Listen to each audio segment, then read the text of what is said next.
ಅಪಾರ್ಟ್ಮೆಂಟ್ನಲ್ಲಿ ಈ 4 ವಾಸ್ತು ತಪ್ಪುಗಳಿದ್ದರೆ ದುರಾದೃಷ್ಟ ನಿಮ್ಮನ್ನೇ ಹಿಂಬಾಲಿಸುತ್ತೆ.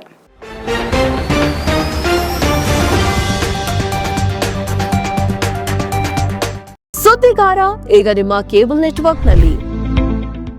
ನಗರ ಪ್ರದೇಶಗಳ ಫ್ಲಾಟ್ಗಳು ಮತ್ತು ಅಪಾರ್ಟ್ಮೆಂಟ್ನಲ್ಲಿ ವಾಸ್ತುಶಾಸ್ತ್ರದ ನಿಯಮಗಳನ್ನು ಪಾಲಿಸೋದು ಬಹಳ ಕಷ್ಟಕರವಾಗಿದೆ. ಯಾಕೆಂದ್ರೆ ಮನೆಯಲ್ಲಿನ ಜಾಗದ ಕೊರತೆ, ಅತಿಯಾದ ವಿನ್ಯಾಸ ಹಾಗೂ ನಿರ್ಮಾಣ ಶೈಲಿಯಿಂದಾಗಿ ಅನೇಕ ಮನೆಗಳಲ್ಲಿ ವಾಸ್ತು ದೋಷಗಳು ಕಾಣಿಸಿಕೊಳ್ತವೆ.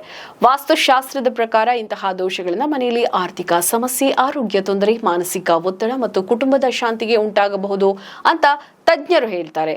ಆದರೆ ಚಿಂತಿಸುವ ಅಗತ್ಯ ಇಲ್ಲ. ಈ ಕೆಲವು ಸರಳ ಪರಿಹಾರಗಳ ಮೂಲಕ ವಾಸ್ತು ದೋಷಗಳ ಪರಿಣಾಮವನ್ನು ಕಡಿಮೆ ಮಾಡಬಹುದು ಅಂತ ತಜ್ಞರು ಕೂಡ ಸಲಹೆಯನ್ನ ನೀಡುತ್ತಾರೆ.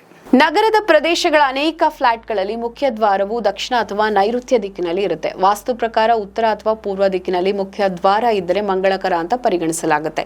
ತಪ್ಪು ದಿಕ್ಕಿನಲ್ಲಿ ಮುಖ್ಯ ಬಾಗಿಲು ಇದ್ದರೆ ಮನೆಯೊಳಗೆ ನಕಾರಾತ್ಮಕ ಶಕ್ತಿ ಒಳಬರುವ ಸಾಧ್ಯತೆ ಇರುತ್ತದೆ ಅಂತ ನಂಬಲಾಗಿದೆ. ಇದರಿಂದ ಉದ್ಯೋಗ, ಹಣಕಾಸು, ಕುಟುಂಬದ ಸಂತೋಷದ ಮೇಲೆ ಪರಿಣಾಮ ಬೀರುವ ಸಾಧ್ಯತೆ ಕೂಡ ಇದೆ.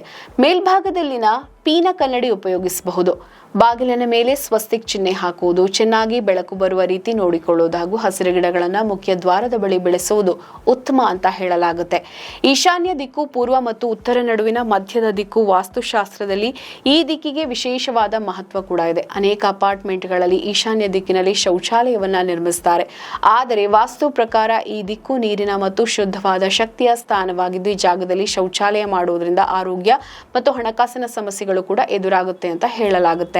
ಆಗ್ನೇಯ ದಿಕ್ಕು ಅಂದರೆ ಪೂರ್ವ ಮತ್ತು ದಕ್ಷಿಣ ದಿಕ್ಕಿನ ನಡುವಿನ ಮೂಲೆಯನ್ನು ಸೂಚಿಸುತ್ತೆ. ವಾಸ್ತುಶಾಸ್ತ್ರದ ಪ್ರಕಾರ ಈ ದಿಕ್ಕಿಗೆ ವಿಶೇಷವಾದ ಮಹತ್ವವಿದೆ. ಆಗ್ನೇಯ ದಿಕ್ಕು ಅಧಿಪತಿ ಅಗ್ನಿದೇವ ತತ್ವಕ್ಕೆ ಸಂಬಂಧಿಸಿದ ಪ್ರದೇಶವಾಗಿದೆ. ಆದ್ದರಿಂದ ಈ ದಿಕ್ಕಿನಲ್ಲಿ ಅಡಿಗೆ ಮನೆಯನ್ನ ನಿರ್ಮಿಸುವುದು ಅತ್ಯಂತ ಸೂಕ್ತ ಅಂತ ಪರಿಗಣಿಸಲಾಗುತ್ತೆ. ವಾಸ್ತುಶಾಸ್ತ್ರದ ಪ್ರಕಾರ ಮನೆಯ ಮಧ್ಯಭಾಗವನ್ನು ಬ್ರಹ್ಮಸ್ಥಾನ ಅಂತ ಕರೆಯಲಾಗುತ್ತೆ. ಇದು ಮನೆಯ ಪ್ರಮುಖ ಶಕ್ತಿ ಕೇಂದ್ರ ಅಂತ ಪರಿಗಣಿಸಲಾಗುತ್ತೆ. ಇದನ್ನು ಯಾವಾಗಲೂ ಸ್ವಚ್ಛವಾಗಿ, ಮುಕ್ತವಾಗಿ ಇಡಬೇಕು. ಇಲ್ಲಿ ಭಾರವಾದ ಪೀಠೋಪಕರಣಗಳು ಅಥವಾ ಅತಿಯಾದ ವಸ್ತುಗಳನ್ನು ಇಡುವುದು ಮನೆಯೊಳಗಿನ ಸಕಾರಾತ್ಮಕ ಶಕ್ತಿಯ ಹರಿವು ಕುಂಠಿತವಾಗಬಹುದು. ಮನೆಯ ಮಧ್ಯಭಾಗವನ್ನು ಸಾಧ್ಯವಾದಷ್ಟು ಖಾಲಿ ಮತ್ತು ಸ್ವಚ್ಛವಾಗಿಡಬೇಕು. ಹಗುರವಾದ ಬಣ್ಣದ ಅಲಂಕಾರ ಬಳಸುವುದು ಉತ್ತಮ. ಗುಲಾಬಿ ಬಣ್ಣ ಅಥವಾ ಕಂದು ಬಣ್ಣ ಬಳಸುವುದರಿಂದ ಮನೆಯೊಳಗಿನ ಸಕಾರಾತ್ಮಕ ಶಕ್ತಿಯ ಹರಿವು ಸುಧಾರಿಸುತ್ತದೆ ಅಂತ ನಂಬಲಾಗಿದೆ. ನಮ್ಮ ಈ ವಿಡಿಯೋ ನಿಮಗೆ ಇಷ್ಟ ಆದಲ್ಲಿ ಲೈಕ್ ಮಾಡಿ, ಶೇರ್ ಮಾಡಿ, ಕಮೆಂಟ್ ಮಾಡಿ ಮತ್ತೆ ಸಬ್ಸ್ಕ್ರೈಬ್ ಮಾಡಿ.